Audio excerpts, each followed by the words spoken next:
You've got an Israeli army that was defending itself on the other, that has learned a lot over the past couple of years. And, of course, you have an innocent civilian population in Gaza that's caught in the middle.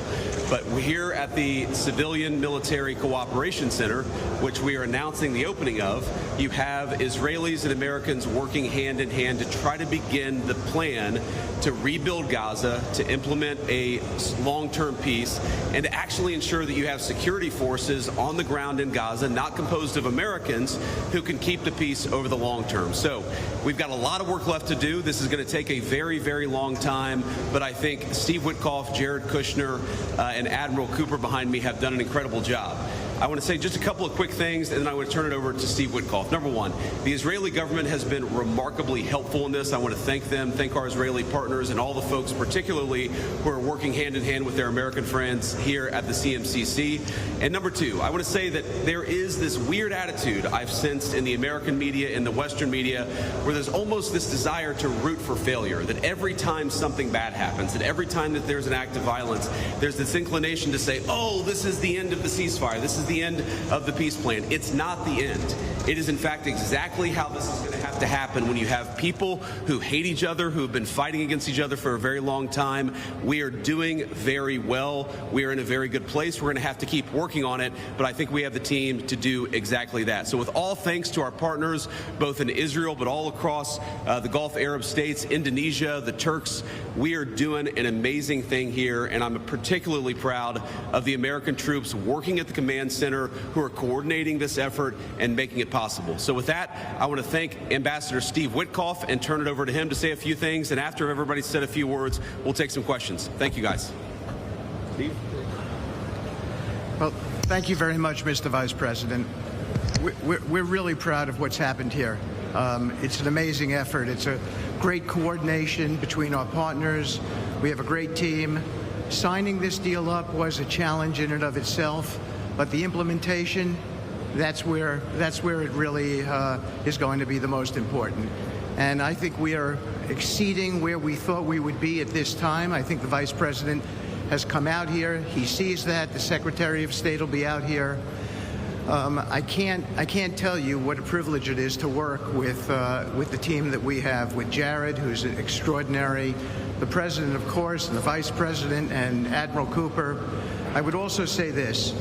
We're learning so much here. This CMCC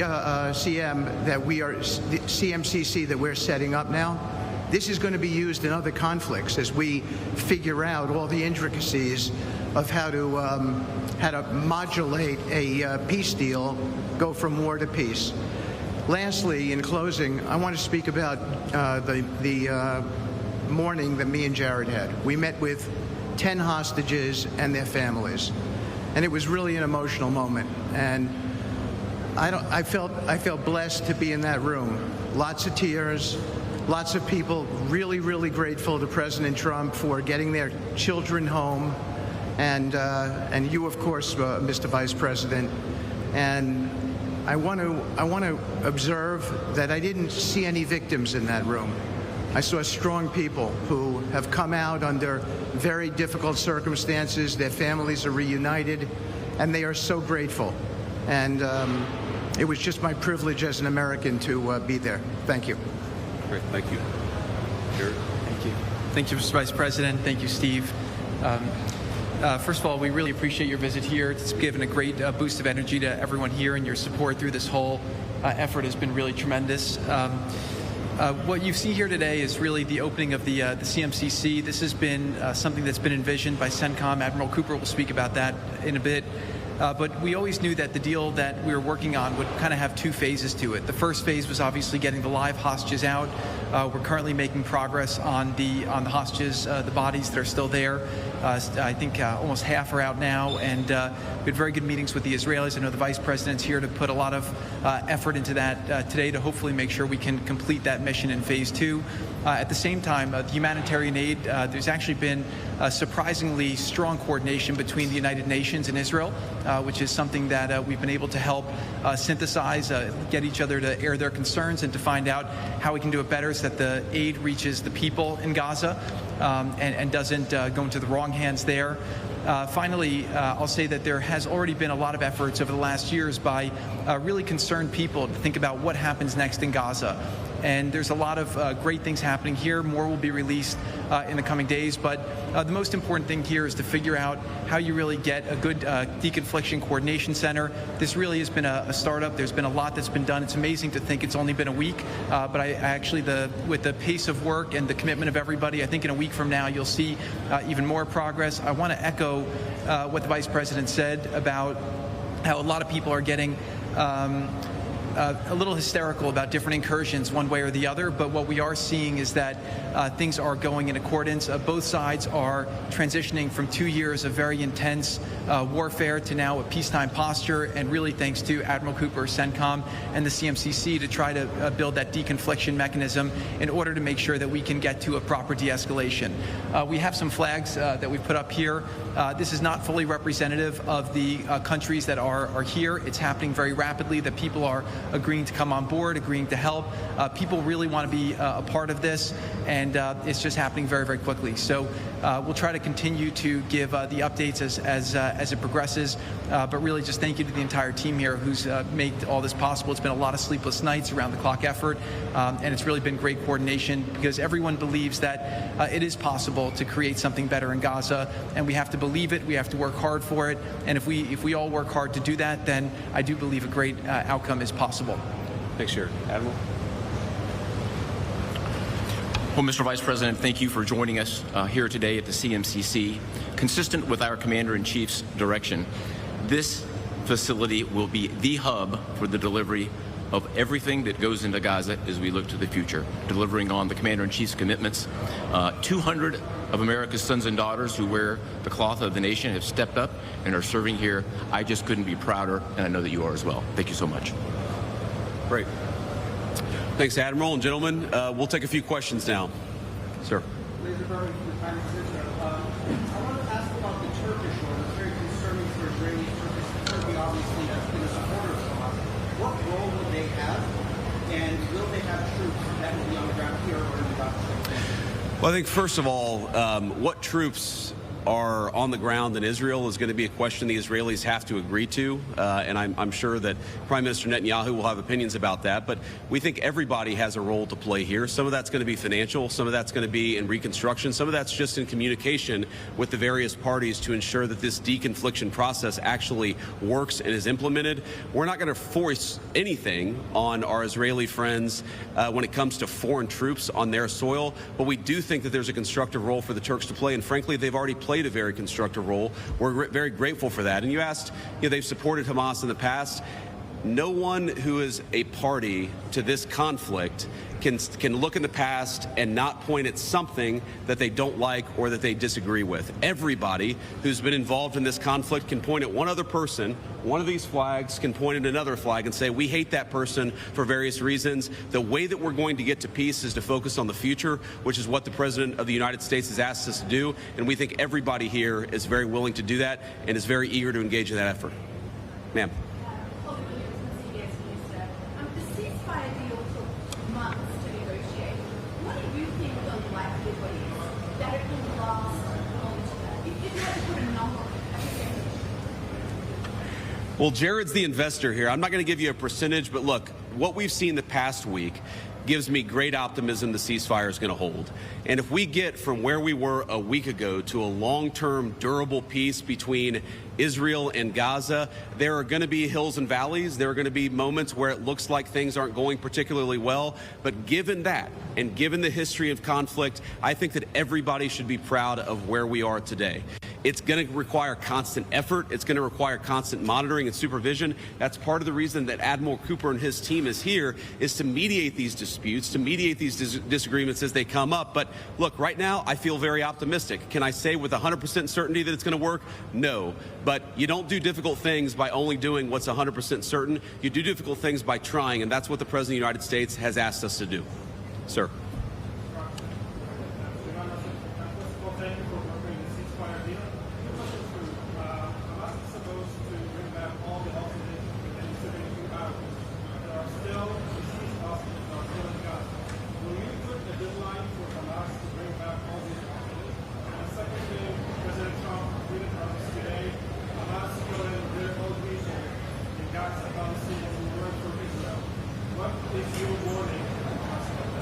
Yeah, so Steve, I'm going to ask you to follow up here, but let me say just a couple of words about the deceased hostages. I mean, one of the stations that I met with, one of the groups that's working on this that I met with earlier, they actually have a photo of the 15 deceased hostages who are still in Gaza. It is a focus of everybody here to get those bodies back home to their families so that they can have a proper burial.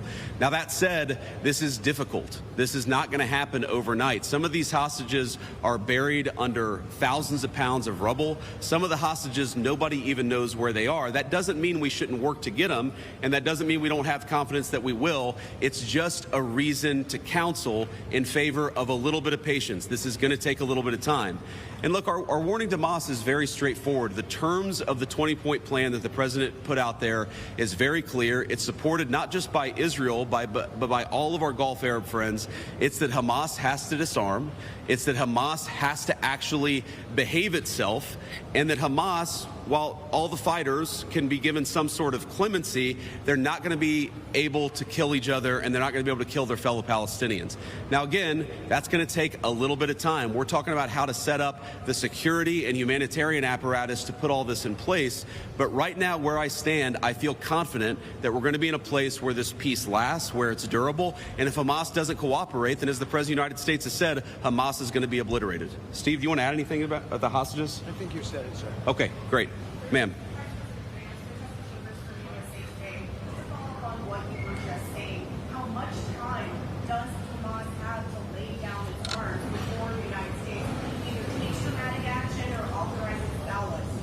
Well, look, the president actually put out a truth this morning that I thought was very instructive. We know that Hamas has to comply with the deal, and if Hamas doesn't comply with the deal, very bad things are going to happen. But I'm not going to do what the President of the United States has thus far refused to do, which is put an explicit deadline on it, because a lot of this stuff is difficult. A lot of this stuff is unpredictable. You basically have two regions in Gaza, one of which is relatively safe, I wouldn't say very safe, and one of which is incredibly dangerous. And part of ensuring that we get to a durable peace is to broaden the scope of the area that's safe.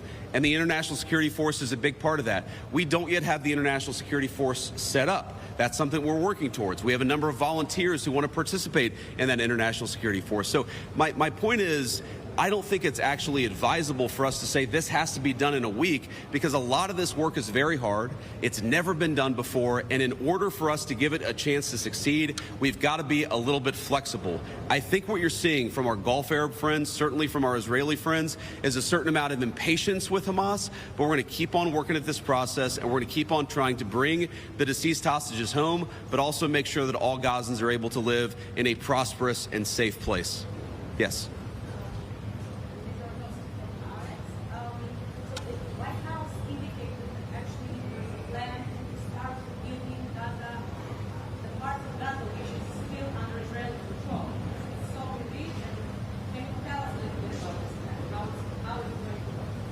Yeah, Jared, you want to say a few words about that? Great. So, first of all, no reconstruction aid, no reconstruction funds will be going into areas that Hamas still controls. And as far as the demilitarization goes, once the ISF is up, there needs to be a security force that they can feel safe from, that in order for it to be the transition to be complete. So that needs to happen. There are considerations being happening now in the area that the IDF controls, as long as that can be secured, to start the construction as a new Gaza, in order to give the Palestinians living in Gaza a place to go, a place to get jobs, a place to live. So that's one of the many things being considered. Right now, again, there's been several work streams that have occurred over the last years. Those are all being synthesized and updated here at the center, and then they'll go before President Trump and the Board of Peace to get recommendations on what to build, how to phase it. But that's definitely something now that's being very strongly considered. Great. Sir? Oh, sorry. Why don't we do the guy in the back, and then we'll do you in the blue jacket. Thank you. Go ahead. Could you speak up for me?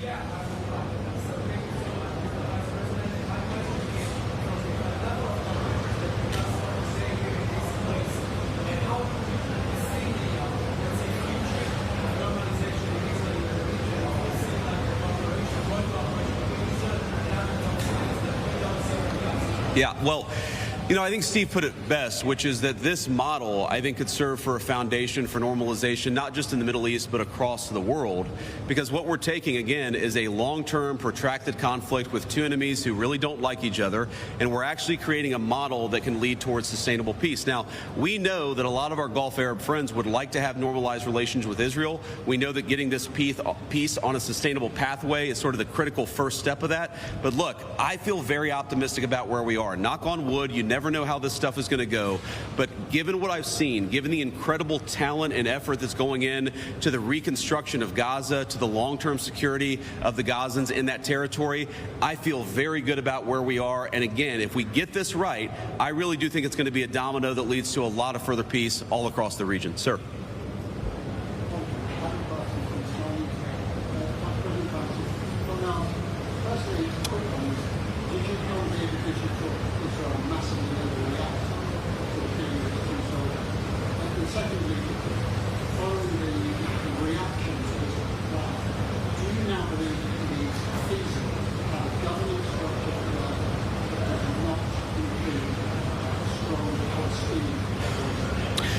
Well, so on the first question, no.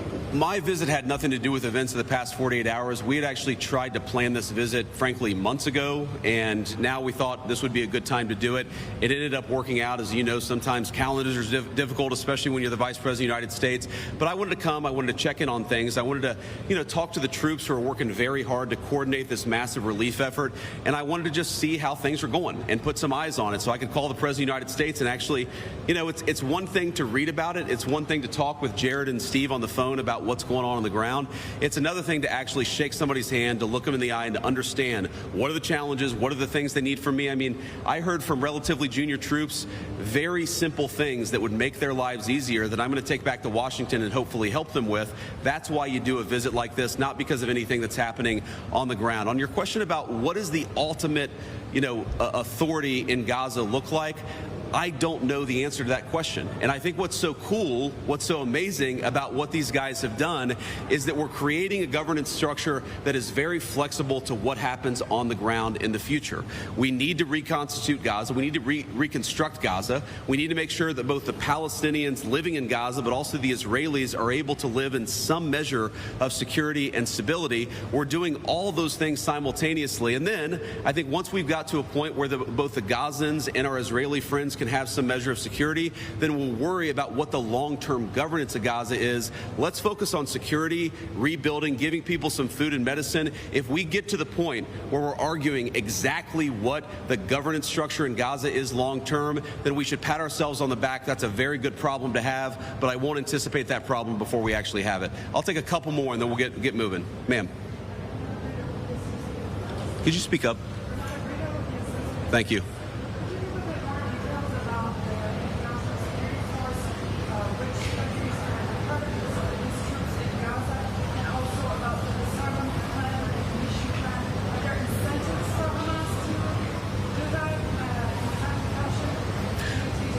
Well, the incentives are that unless Hamas disarms in accordance with the agreement, very bad things are going to happen, right? And also the incentive is that if they disarm, there is a better future for everybody on the other side of it. But in terms of the international security force, Steve and Jared, Admiral Cooper, are working on that very issue right now. Remember, this peace deal was struck under the president's leadership literally a week ago. The hostages were returned, 6 days ago, 5 days ago? So we're in the phase now where we're actually starting to conceptualize what that international security force would look like. I think it's important for Americans to know a couple of things. Number one, there are not going to be American boots on the ground in Gaza. The President of the United States has made that very clear. All of our military leadership has made that very clear. What we can do is provide some useful coordination. How do you take, the Gulf Arab states, plus Israel, plus plus the Turks, plus the Indonesians, how do you actually get those folks to work together in a way that actually produces long-term peace? The only real mediators are the United States of America. And so that's the role that we're going to play. I think the American people should be proud of it, but they should know that there are going to be no American boots on the ground in Gaza. Sir, in the back.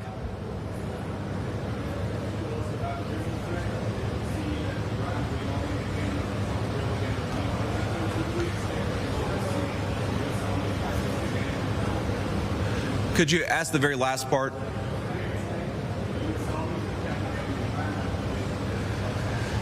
Well, I'm not going to make any announcements here today. The President of the United States has been very clear about our policy with regards to Iran. It's that he actually wants Iran to be prosperous. He wants to have good relations with the Iranians, but they cannot have a nuclear weapon.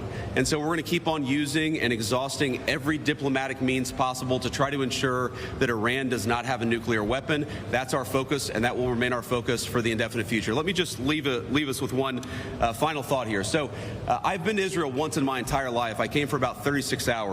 And as a Christian, I think the world's Christians will know that this country, that this region of the world means a great deal to me. And at some point today, I hope to go, or at some point in the next couple of days, I should say, I hope to go to the Church of the Holy Sepulchre, which Christians believe is the site that Jesus Christ was crucified in. And I know that Christians have many titles for Jesus Christ, and one of them is the Prince of Peace. And I'd ask all people of faith, in particular my fellow Christians, to pray that the Prince of Peace can continue to work a miracle in this region of the world. I think that we have made incredible strides over the past week. We're going to have to make a lot more, but I think with your prayers, with God's providence, and with a very good team behind me, I think we're going to get it done. Thank you all. Take care.